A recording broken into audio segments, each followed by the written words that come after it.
நான் இப்பொழுது யார்க்ஷயர் என்ற பகுதியில், அது ஒரு மாவட்டம், அதில் லீட்ஸ் ஒரு பெரிய நகரம். நமது தமிழ்நாட்டுக்கு மதுரை, தஞ்சாவூர் போல இந்த இங்கிலாந்திற்கு பண்பாட்டு தலைநகரம் லீட்ஸ். அங்கே வந்து இறங்கி அங்கிருந்து வேக்ஃபீல்ட் என்ற இடத்திற்கு வந்திருக்கின்றேன்.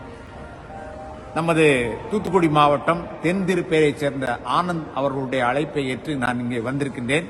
அவர்தான் இப்பொழுது இந்த ஆப்பிள் தொலைபேசியில் இந்த காணொலியை பதிவு செய்கின்றார். அவருக்கும் எனக்கும் எந்த தொடர்பும் இல்லை, முகநூல் வழியாகத்தான் அறிமுகம். இங்கே லண்டனுக்கு நான் வந்திருக்க ஒரு சில ஆண்டுகளுக்கு முன்பு என்னோட பேசியிருக்கின்றார். நான் லண்டனுக்கு வந்த செய்தியை அறிந்தவுடன், அண்ணா கண்டிப்பாக நீங்கள் என் வீட்டுக்கு வர வேண்டும் என்று அழைத்தார். அந்த அழைப்பை ஏற்று இன்று காலையில் புறப்பட்டு வந்தேன். ஏற்கனவே பல பதிவுகள் எழுதியிருக்கிறேன். இன்று காலையில் நான் புறப்பட்டு வந்த பேருந்து 4 மணி நேரம் தாமதம்.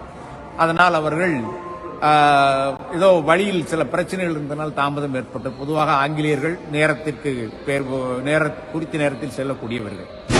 எனவே பேருந்தில் ஏறும் பொழுது இந்த கட்டணம் 100% நீங்கள் அடுத்து பயன்படுத்திக் கொள்ளலாம் என்று எழுதி கொடுத்து விட்டார்கள். எனவே திரும்ப ஒரு முறை நான் அங்கே அந்த வண்டி ஊர்தியில் இலவசமாக வரலாம். இப்பொழுது இந்த வேக்ஃபீல்டு பேருந்து நிலையம் நண்பரிடம் கேட்டேன். அவர் சொன்னார்,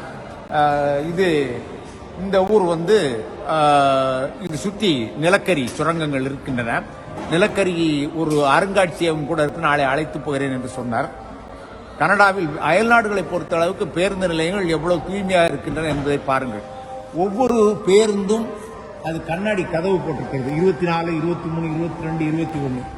நான் இப்பொழுது லீட்ஸில் இருந்து 7ஆம் நம்பர் அந்த பேயில் இருந்து அந்த கண்ணாடி போட்டு இருக்கும். இந்த இடத்தில் நம்ம உட்கார்ந்திருக்க வேண்டும். பேருந்து வந்த பிறகுதான் கதவை திறப்பார்கள்.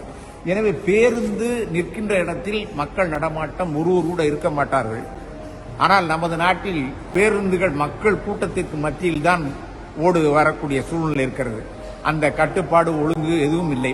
சேலம் பேருந்து நிலையத்தினுடைய கேவலமான அந்த நிலைமையை நான் எழுதியிருந்தேன். அதில் உடனடியாக நடவடிக்கை எடுத்திருக்கின்றார்கள். அதுபோல தமிழ்நாட்டிற்கு கர்நாடகத்தில் நான் மங்களூரு பேருந்து நிலையத்தில் இருக்கும் பொழுது இருக்கையில் படுத்து விட்டேன். உடனே ஒரு காவலர் வந்து என்னை எழுப்பி விட்டார். தமிழ்நாட்டு பேருந்து நிலையங்களுக்கு பாதுகாப்பு யாரும் இல்லை, ஒரு பாதுகாப்பு படை அமைக்க வேண்டும், 2 காவலர்கள் எந்நேரமும் பணியில் இருக்க வேண்டும். இப்படி நிறைய பேருந்து நிலையங்களை பற்றி சொல்லலாம். இந்த ஒரு பதிவு ஒரு சுருக்கமாக 2-3 நிமிடங்கள் ஆயிருக்கலாம். நிறைய இன்னும் எழுதுகிறேன். நன்றி.